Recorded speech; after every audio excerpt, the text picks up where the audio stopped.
Marjorie Taylor Greene, Republican, obviously Republican Marjorie Taylor Greene, is breaking with her party on this question of subsidies, and honestly, in a very smart and principled way. If I may say so, let's put this. This is a video of Marjorie Taylor Greene talking about her stance. She put a couple of tweets out over the course of the last couple of days, breaking with the GOP on whether or not or how they should negotiate during the shutdown. And it is a sea change for the last, 15 years of Republican politics, if this sticks. And it's not just Marjorie Taylor Greene. I'll say it is a sea change in and of itself, given the popularity of Marjorie Taylor Greene with average MAGA and Republican voters. So here she is talking about her stance on healthcare.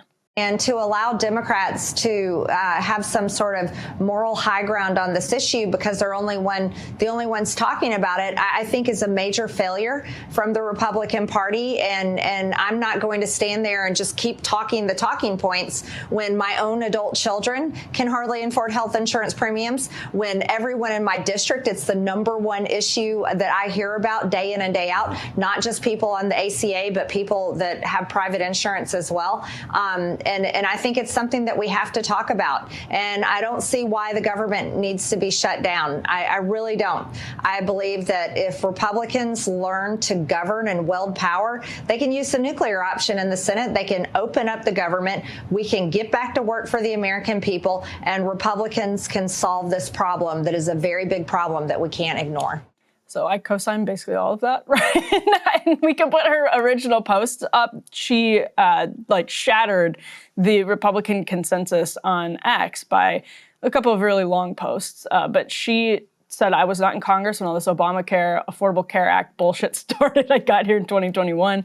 And she goes on to say the ACA made health insurance unaffordable for her family. And this is actually, she talked in the Megyn Kelly interview she did, a month or more ago now, that the Affordable Care Act fight was completely formative to her political journey. Like, it's part of what got her into politics, many such cases on the right. And she says, I'm not towing the party line on this. I'm going to go against everyone on this issue because when the tax credits expire this year, my own adult children's insurance premiums for 2026 are going to double, along with all the wonderful families and hardworking people in my district.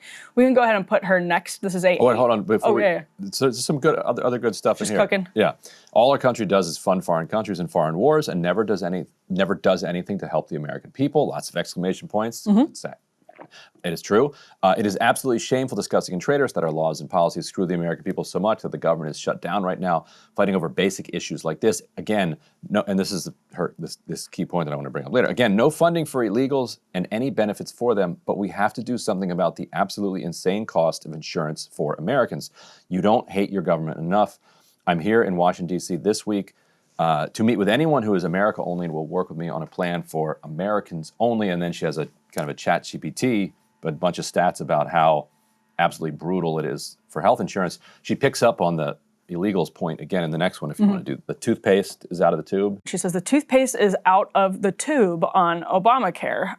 And the argument she's making here is, she says, trying to make clear that I think the entire system is messed up. She goes on to say, and this is, Ryan, is this what you were looking for? We are importing doctors from foreign countries because we don't have enough American doctors who are being strangled by health insurance companies and regulations. People with insurance are crushed by high hospital bills that subsidize uninsured people's hospital bills. The list of problems goes on and on. Ding, ding, ding, ding, ding. So that's where I would stop her. Yeah. All right. People with insurance are crushed by high hospital bills that subsidize uninsured people's hospital bills. Yet her party's push is to increase the number of people who are uninsured, which, according to her own logic, and she is absolutely correct, only increases the costs for hospitals, which are passed on to people with insurance. Yeah. So what are you doing here? Like, so stop. Like, what I would say is separate out your immigration policy and your healthcare policy. Stop trying to do them together. There's nobody coming across the border, like zero, like actually Right less now. than zero. Yeah. We have a net outflow of people probably at this point. You're rounding up everybody that's a little bit darker than me. Like, you're doing your immigration policy. if you believe that uninsured people getting emergency treatment at hospitals because they can't afford to they don't have insurance to just go to a doctor and do it the right way, drives up the cost for all of us, everybody else.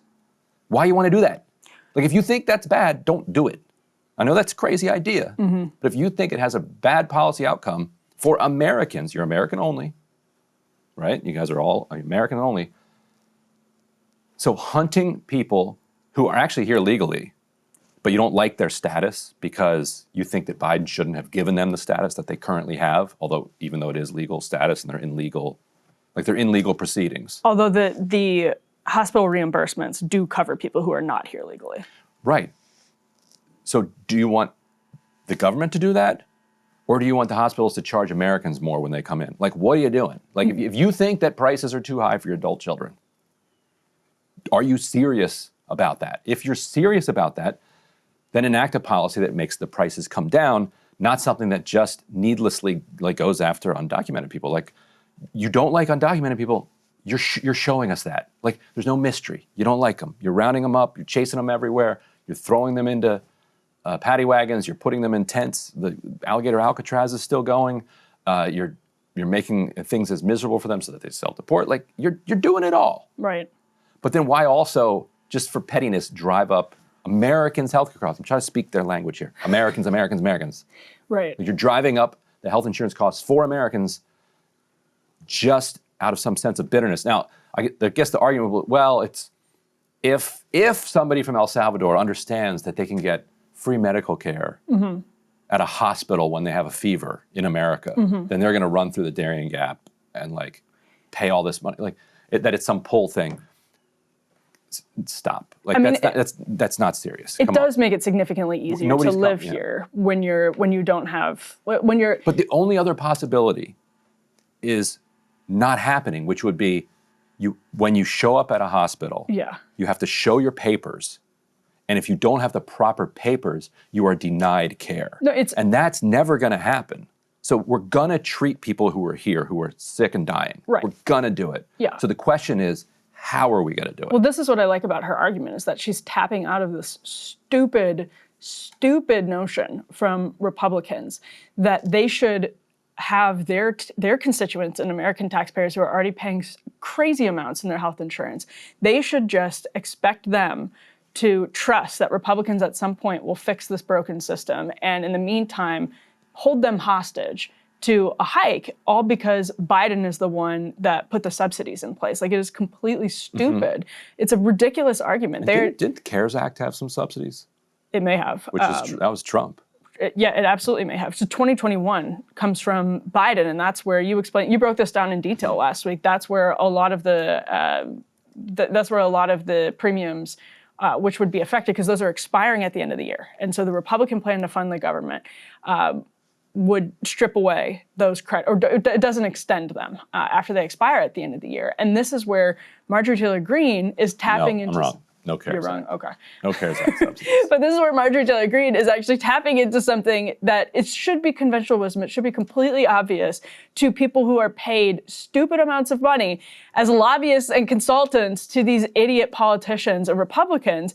Seriously, people's premiums are going to become, they're already insane. They're going to become more insane. It's going to be on your watch, and you're doing all of it just with this vague promise that at some point Republicans are going to fix the entire healthcare system, when they had all of the momentum in the world behind repeal and replace, could not land on a consensus replace part of repeal and replace, precisely because of this. And what I like about what Marjorie Taylor Greene is saying is that, listen, I think it's true that those Biden-era subsidies in the long term actually are, and some parts of Obamacare actually are, causing healthcare to get more expensive and have over time. I get that, and that's what she's saying too, is it's true. But you are not fixing the system. You're just making the system worse by not extending the premiums, the relief. And so, yes, I get it that in the long term, all of these subsidies are making a bad system worse. But you're not fixing the system, and you're asking people to suffer and pay even more money into a bad system that you are not doing shit about. in the process. It's like the politics of it are insane. The substance and the morality of it is completely insane. And Marjorie Taylor Greene is the only person out here making this argument for Republicans. Like, we hinted at it last week, or at least I did from the right, hinted at it last week, but you hear absolutely nothing else about it from the right, essentially, even though it seems, Ryan, like a very, very obvious point. I think that's right. And I don't want to sound too harsh on MTG here, because I'm with her on almost all of this, and I think she's getting to the right place. Like, I think what she's shown herself as willing to do is to be an independent thinker who follows her own logical train to its conclusion, whether or not that conclusion aligns with what she's supposed to think as a partisan. Right. Because she's supposed to think as a partisan that you're against these subsidies. Yes.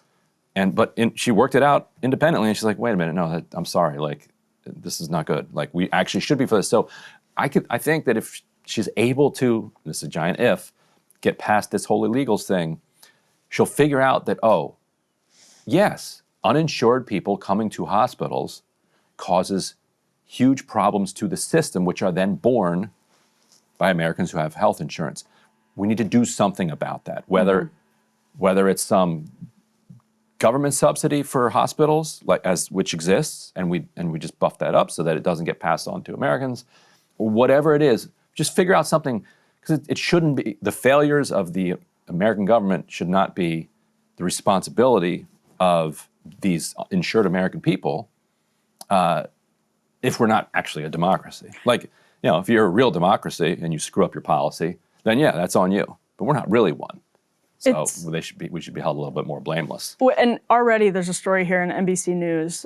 Trump has called senior Republicans to ask, quote, what's going on with Marjorie? The answer, MTG has become disillusioned with her party, especially after the White House talked her out of her Senate bid. Well, I would add to that, I think it's pretty obvious the pushback she's gotten on Israel. As, again, she emphasizes, an ardent supporter of Israel has been completely transformative for her in the way she looks at her own party. She's never been, a sort of lockstep supporter of the Republican Party, but I just think this is the bigger point that I'll finish on, Ryan, is just like the blinking red lights should be freaking Republicans out right now, and they're not listening to any of it. You have normie responses like the new Zach Bryan song about ICE coming and knocking down on your door, and Republicans are ready to like Dixie Chicks 2.0, I think in the words of John Rich. Joe Rogan has said, what are you doing? Like, cut this stuff out. And whatever we may or may not disagree with these guys on,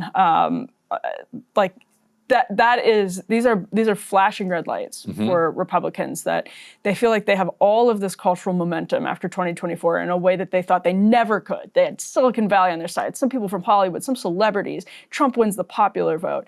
And now their grand project, I think they're wildly overconfident in their ability to sell it to the American people.